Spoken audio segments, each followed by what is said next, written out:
Humans are a fascinating yet very strange creature. Despite our obvious stupidity, we have been able to achieve great things. But where do we come from? Let's explore the history of mankind.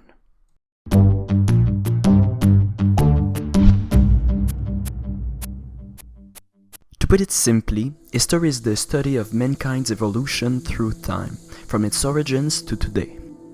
Around 6 million years ago in Africa, humans and chimpanzees shared a common ancestor for the last time. After that, each genus evolved its own way. Over time, different species of humans with different characteristics came to existence and developed. Humans' ancestors were hunter-gatherers. They slowly evolved and began to walk on two legs around 3 million years ago. This allowed the vocal cords to be developed, which allowed more complex sounds to be produced, eventually leading to the development of language. Obviously, language was very primitive at first. Early humans also began to lose body hair to prevent them from overheating in the savanna and to have darker skin to protect them from the sun. Around 2 million years ago, humans' ancestors began to leave Africa, slowly spreading to Europe and Asia. The skin of those who went north where there was less sunlight gradually became lighter to absorb more sun rays, essential for the good health of the body. During that time, early humans began to use stone tools and to cooperate with each other, making them more successful at surviving.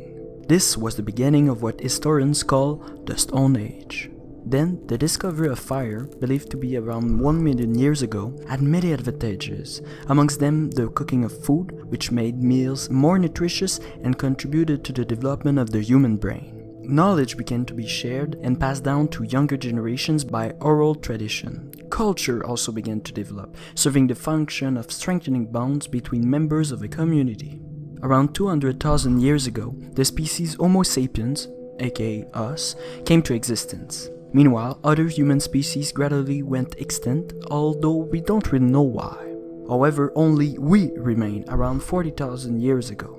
This is also the period where some humans migrated from Asia to America by crossing the Beringia land bridge made of ice. Around 10,000 years ago, the global temperature got warmer and the Beringia bridge melted, isolating humans in America from the rest of the world. Around the same time, in multiple locations, humans began to grow plants next to their homes. This was the agricultural revolution. People also began to breed and tame animals, feeding them with the plants they'd grown. The invention of agriculture drastically changed human societies, allowing communities to stay in the same place instead of constantly having to move to find new resources. Also, with sedentarization, not everyone needed anymore to have excellent hunting skills. People could now rely on the skills of others to survive. So, some started to become specialists of certain tasks, which made human societies develop at a great speed. As farming got more efficient, communities got more organized, and social hierarchies appeared. Small villages became big cities. Big cities grouped together to form empires, and the first civilizations were born. Writing was invented around 5,500 years ago. It helped put orders in communities as laws were now written. Around 5,000 years ago, stone tools were gradually replaced by bronze tools, which were far more efficient. This was the beginning of the Bronze Age. At that time, there were 6 major civilizations in the world, all located near watercourses because it meant the earth was fertile for agriculture. 2 of these civilizations were in America, the Mayans in Mesoamerica and the Incas in Central Indies. The others were the Babylonians in Mesopotamia, the Egyptians near the Nile Valley, the Chinese near the Huanghe River, and the Indians near the Indus Valley. Invented around 5,000 years ago in Mesopotamia, the wheel allowed resources to be transported over long distances. Also at that time, people began to domesticate certain animals, that is to say, to selectively breed the individuals with advantages for humans, for instance, sheep with fluffier fur. Domestication greatly contributed to the progress of civilization. However, because there weren't a lot of useful animals to breed in Africa, only slow camels, and in America, only stubborn llamas, the civilizations located on those continents progressed at a slower rate than the others. The Bronze Age was followed by the Iron Age around 3,000 years ago. It's also around that time that the first major religions emerged: Judaism, Buddhism, Hinduism, and Confucianism. Many civilizations came to existence in this millennium, the most famous ones being the Greek Empire and the Roman Empire. The Greek Empire had a very rich culture and made important contributions to mathematics and philosophy. It's also the first civilization to be partially democratic, meaning that its citizens could participate in the political affairs. As to the Roman Empire, it was extremely well organized. With its massive army, it was able to conquer and rule for centuries the shores of the Mediterranean Sea. 2000 years ago, Christianity emerged after the birth of Jesus. Around 1,500 years ago, the western division of the Roman Empire fell to the hands of barbarians, dividing Europe into small kingdoms. Each one was ruled by a king living in a castle, and peasants were forced to work for him.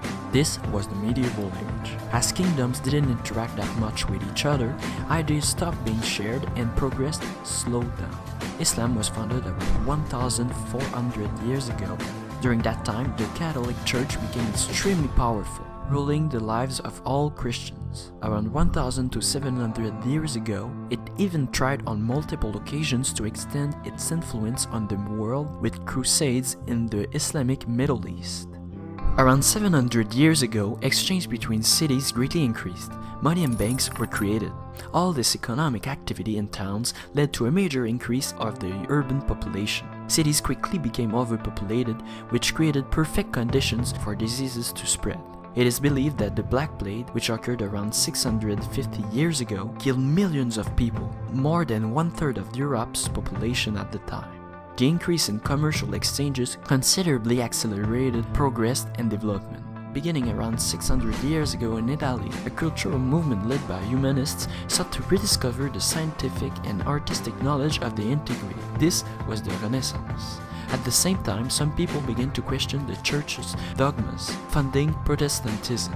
Around 550 years ago, the capital of the Byzantine Empire, Constantinople, fell to the hands of the Ottoman Empire. The Ottomans imposed a blockade to Europeans, preventing them from trading with Asians. This blockade forced kingdoms of Europe to find a new road towards Asia.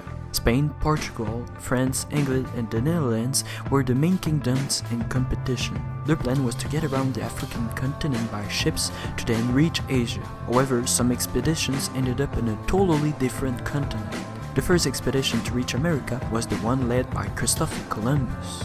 Around 500 years ago, the scientific revolution occurred, despite strong opposition from the church. The major breakthroughs were mostly in mathematics, chemistry, and astronomy. Seeing that there were many valuable resources in America, Europeans began to colonize the New World. Despite the inferior number of soldiers, they quickly decimated natives. This happened not only because Europeans had more advanced weapons, but also because they brought to America plagues to which the natives weren't immune. The reason why there were epidemics in Europe but not in America is that Europeans lived in the perfect conditions for plagues to spread, next to animals in insalubrious and overpopulated cities, while Native Americans lived in relatively small cities far from each other. So, contrarily to Europeans, natives never developed immunity to epidemics. When colonization was completed, the resources of the colonies were exploited only for the profit of European kingdoms. Frustrated by injustices caused by absolute monarchy and religion, some people started around 300 years ago a movement in France for liberty, fraternity, and progress. They tried to educate and convince the rest of the population that democracy was better than monarchy. This was the Age of Enlightenment. This movement eventually led to popular revolutions in multiple countries, including the United States of America and France. Beginning around 250 years ago in Great Britain, the Industrial Revolution radically changed human societies. New machines, mostly based on the steam engine, were invented and factories were created. Productivity and urbanization greatly increased as new people were coming into cities to work in factories. However, most of these poor workers had terrible working conditions as they had a small salary and worked with dangerous machinery. So, to protect their rights, syndicates were created and laws were adopted. Around 150 years ago, the major countries of Europe needed new sources of raw material, as most of the American colonies had become independent. So European countries decided, by using force, to colonize Africa and South Asia, who were less industrially developed. Their domination over their colonies was economic, political, and cultural. The rise of nationalism in Europe and tensions between countries eventually led to the First World War around 100 years ago. After the war, people began to buy luxury products once again, so the global economy was prosperous. These were the Roaring Twenties. However, this frenzy quickly disappeared about 85 years ago when the Great Crash happened and many people lost their job. The global economic crisis led to the rise to power of dictators. Arguably the most well-known historic figure, Adolf Hitler put the blame of the crisis on Jews and began to eliminate them. He also sought to conquer the rest of the world. This started the Second World War about 75 years ago, which ended 6 years later.